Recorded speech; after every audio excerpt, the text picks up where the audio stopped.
Hello and welcome to Up Close. I'm Yi Shu in Beijing, and today my guest is an entrepreneur, philanthropist, and art collector, George Wong. Mr. Wong, thank you so much for being on Up Close. Thank you. I know you're a very busy man. I'm okay. Don't worry about it. Now, you and your three brothers, you are Parkview Group. You're a very prominent international property developer, and your success is really well known. You have buildings around the world. That's pretty much public knowledge. But a lot of people don't know about the private side, the art collection. And lately, you've started an organization called Parkview Arts Action, where you're invoking action through art. What was the driver behind starting Parkview Arts Action? Well, very simple. We are stop being concerned about the shark being killed so many per year. And being Chinese, we are the original killer because we're eating shark fins. I still like shark fins. I think it's quite tasteful. But the problem is you start realize how much of sharks have been killed and become very scary figures. So, been talked to many different people, and I'm involved in art. I say maybe we can use the artists to come up with different way to approach the world. That's how we started. And I'm very pleased to be acknowledged by the public. Right. So it was really, the idea was really first to protect sharks, then create this organization, Parkview Arts Action. Right. Yeah. Well, it's not only that. Once you study the shark movement, then you start realize there's other issues, such as water pollution, air pollution, other animals, and you realize that the whole movement can carry on. So sharks initially started. Then I think we will continue to do other things as well. Right. So shark protection is just the first issue that you're addressing through Arts Action. But I think it's already happening. The China changed their policies, and that have made the shark significantly reduced.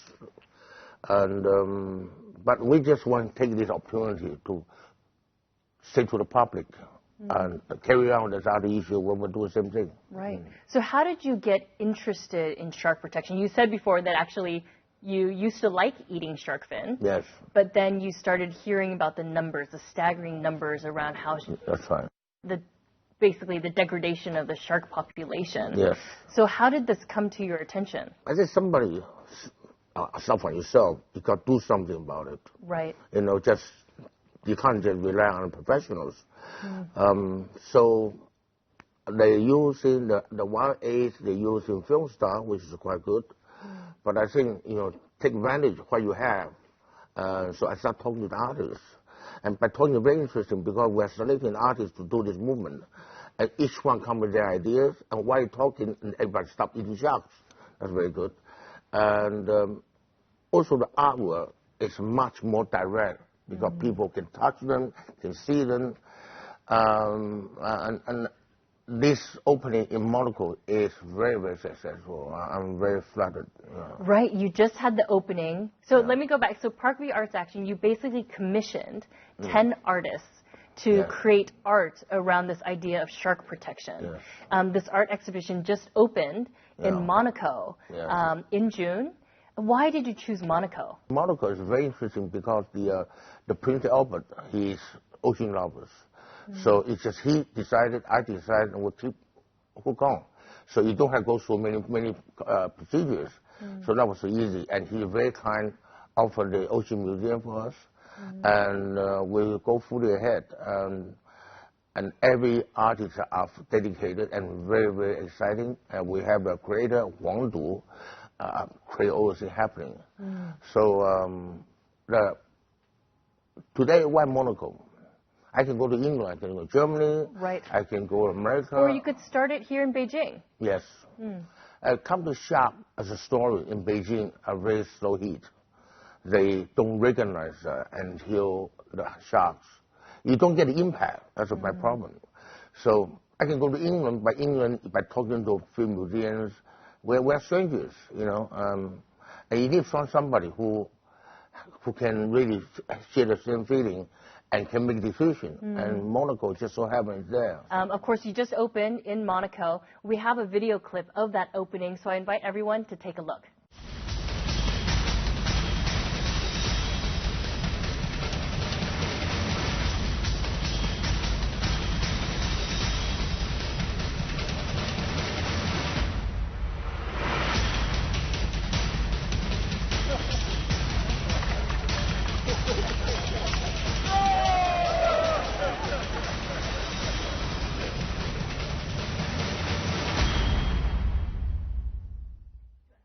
But the movement is not finished because last week I was in Singapore. I talked to Singapore as well. I like to, when come over to Beijing, I want from Beijing to Singapore. Singapore, maybe Taiwan, maybe Hong Kong. So it'll keep on going as long as there's interest, and it seems like you're getting a lot of interest. Singapore's an island country. Right. I think they have a lot of oceans. They have a lot of Chinese. We make sure they don't eat shopping as well. So. Taiwan, same thing. Hong Kong, definitely reduced a lot. Right. And I think the art installation that we see in this video, in the photographs, they're very unique pieces. Tell me about how you selected these artists and what was it like creating these pieces with them? Did you direct them in their work? No. I think it was a story given to all the artists. It was a lot more than 10. And Huang Du and myself, we start talking and select who has the best story. And because sculpture is one thing, but sculpture, behind sculpture, most important, they have philosophy. They got some story to tell. So through the story, through the personal relationship, and his sculptures, and we sell this out to other artists are involved. Right. So it's not just artists. There is poetry, and my grandson was there to represent the kid. So it's very different people. There's the painting, there's sculptures, and different kind of sculptures, and make Ho-Chi very exciting. So getting all sorts of people in the community, different types of levels of community, of society, really involved in this project. It's everybody's commitment. So I don't want to just focus on one or two particular artists. Right. So we had YA was involved, showing the video. It's very exciting. So you're in Monaco. You talked about Prince Albert earlier, and I know he is very, very much interested in conservation and environmental efforts.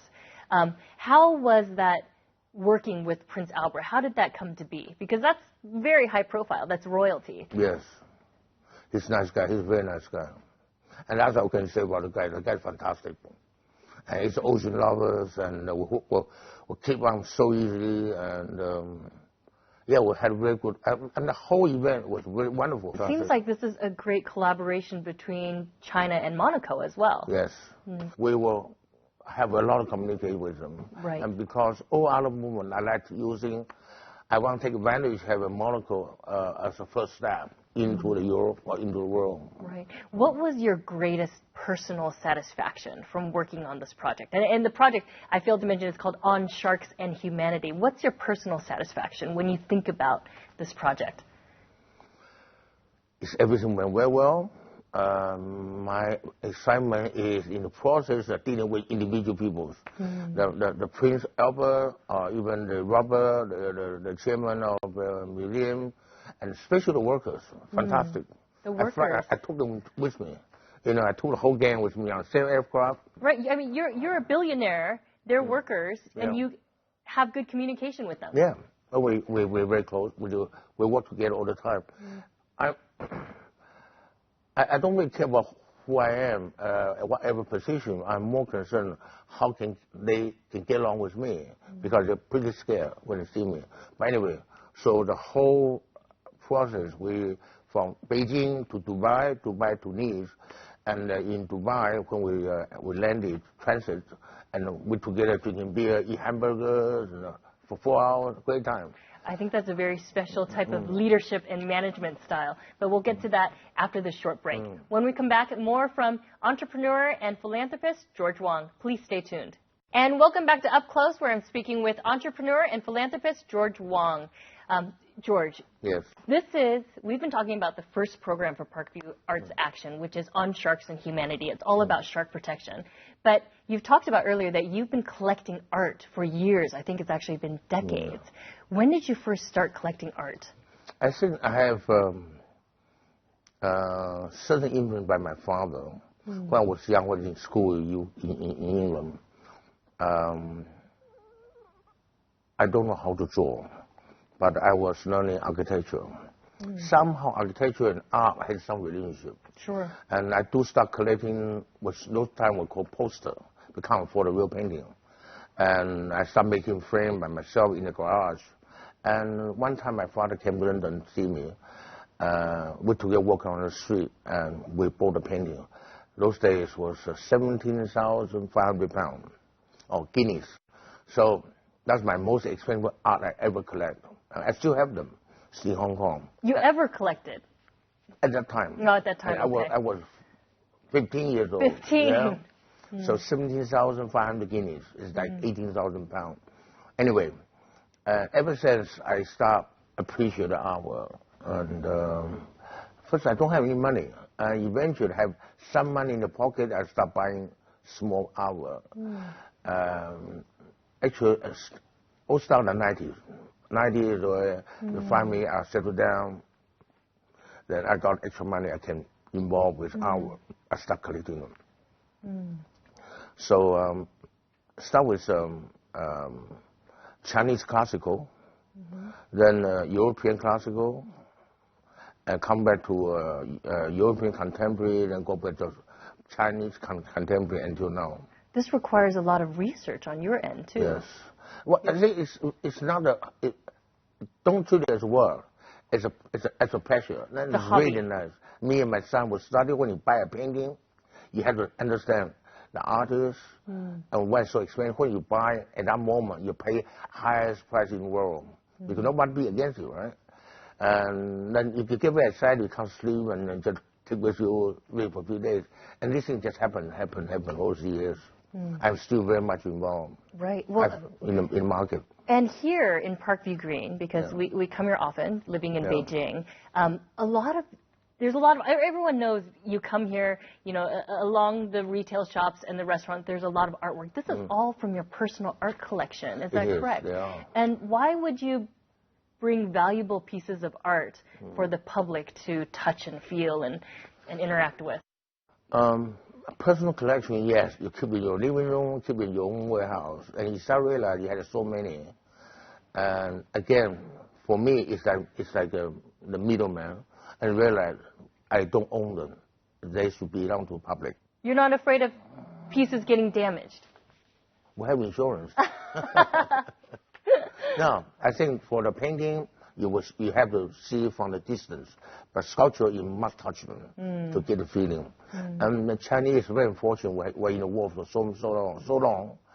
And nobody actually had the opportunity to learn about art. Art is a beautiful thing.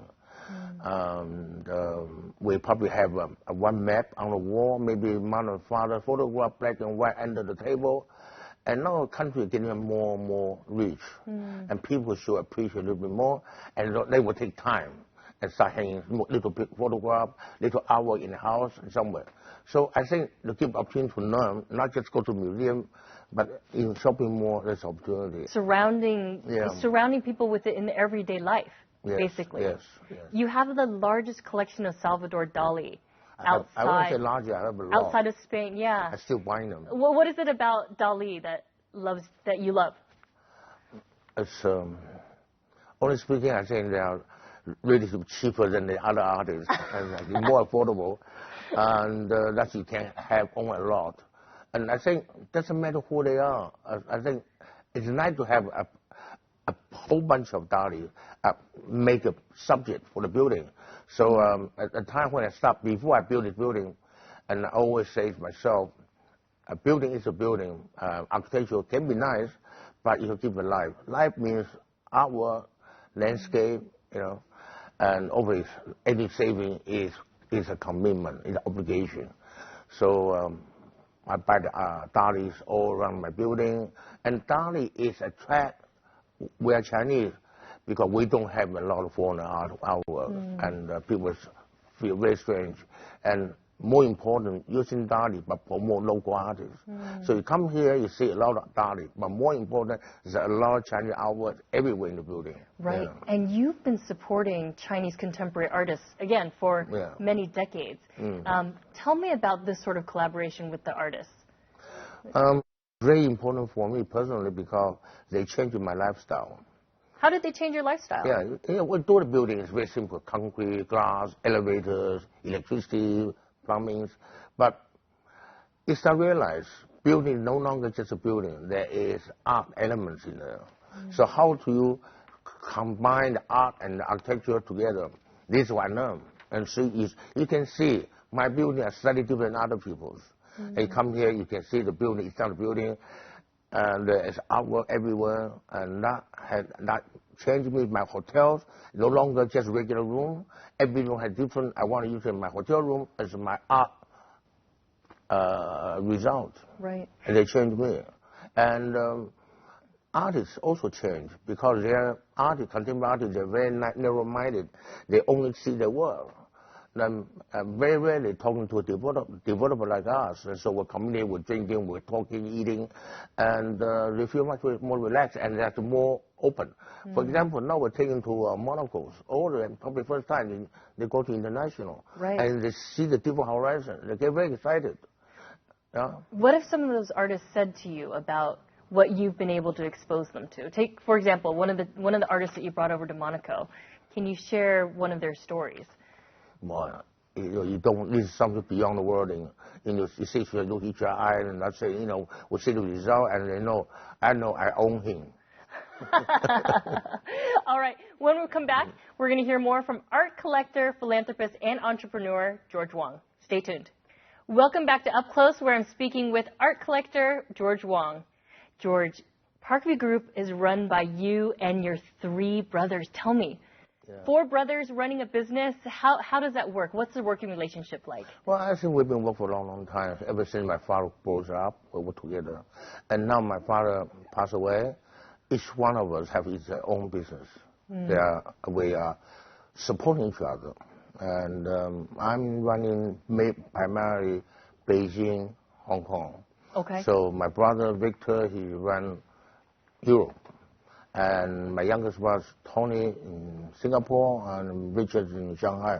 So we run each other's business, but we're supporting each other, no problem. Do you communicate a lot? Oh, yeah, daily. Daily? Do you get along? Fights? Are there? I mean, you're 4 brothers. I expect that we do fight before, but now we're separate, so we don't have a chance to fight anymore. It's only you each have your own little territory. Yeah, we respect each other.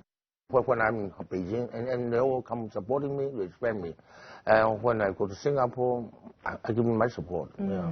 Are they all as passionate about art and about conservation as you are? I think so, but different levels.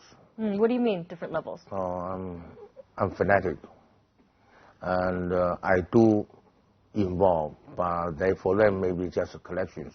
But I do actually involve. I involve with the artists.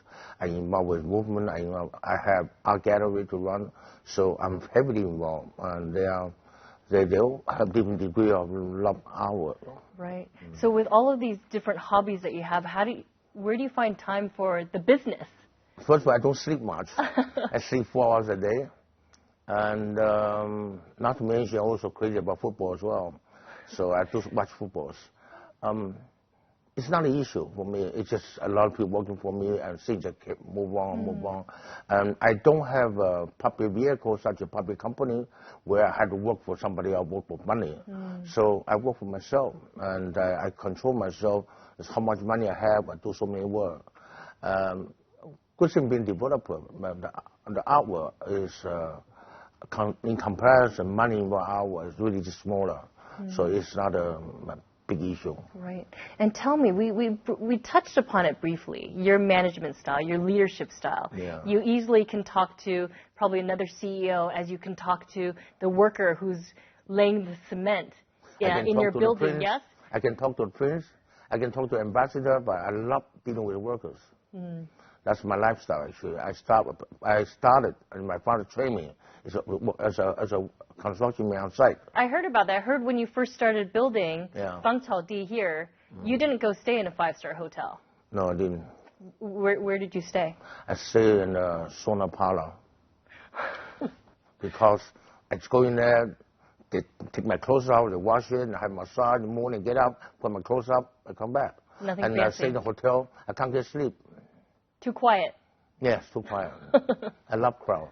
Warren Buffett came to visit. He said, Chinese businessmen, they aren't involved in philanthropy. Billionaires in China should give back to the community. What do you think? What's your view on that? I disagree with that because each country have different way of run its own business. And China was just started. And a lot of Chinese businessmen, they don't have the same feeling with other countries, and it gives time for them to understand. And art was, as I said before, it's a strange thing for them. And also our country has certain rules. For example, art to import to China, the import duties is ridiculous high. Right. It's like protections, to protect their own artists, and that's not wrong. Art is something. It's not a commodity. It's something trade. Let people to own, and the wealthy people in China, they don't have to restrict themselves to buy Chinese only. They can Picasso, they can buy Dali, buy Monet, and they just don't have the opportunities. Right. Yeah. But aside from art, should Chinese businessmen be giving, like what you're doing? You're using your own money for a cause to create awareness around the community about shark protection. And I hear the next project is going to be around air pollution. But should other Chinese businessmen, should they be using their own personal money to give back to a cause? I think this is something that comes from your heart. You can't force them to do something like this. It's not right because they made the money legally, they pay the tax, and they had all the right to spend the money the way he wants. But until sometime you have this to understand, and they might do something like what I'm doing right now. And right now I'm promoting this. People say I'm doing a shark, and somebody might think I'll do something else. I don't think we have a right to criticize anybody, and just let it happen. Let it happen. I think they will happen. You said yourself you're fanatical about conservation and about art collection. Yeah. How do you instill this idea of community to the next generation? I know that your niece and even your grandson is involved in this effort. Can you tell me how do you teach them to be good citizens of the world? It's like what you said. The businessmen, you think they should spend some money and to do something like what I'm doing. It's like my children. It's the same thing. You can't force them. You just go through your process. You take them along, then make them understand. Eventually, they do understand. They will pick up. If they don't, nothing I can do about it. I think my grandson to participate in this exhibition. He's very excited. He has his own exhibition. He actually has his drawing of the shark. Exactly. His painting of the shark was on your T-shirts, on your bags that you gave out to the guests and to the media. Don't kill me. It's Marcus, my grandson. How old is he? He's right now he's 7. 7, okay. And he's been drawing since he was 3. Great talent. And I like to promote him one day. And I think more important for you to appreciate the commitment of to society and to do exhibition like this, and that will change him.